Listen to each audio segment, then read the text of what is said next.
Here we go, wild garlic. Look at that, very tasty. The flowers are edible, the leaves are edible, and the tubers that they grow from, the bulbs are edible. Unmistakable, heady scent of garlic.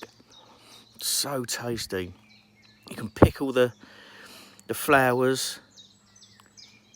You can make so many things. Add these to omelettes, the leaves to omelettes. Absolutely beautiful plant. Very, very tasty. Wild garlic, or Ramsons, they're known as well. Got loads of these growing in my front garden. Absolutely lovely. Make a lovely pesto out of them too. Nommy nom nom.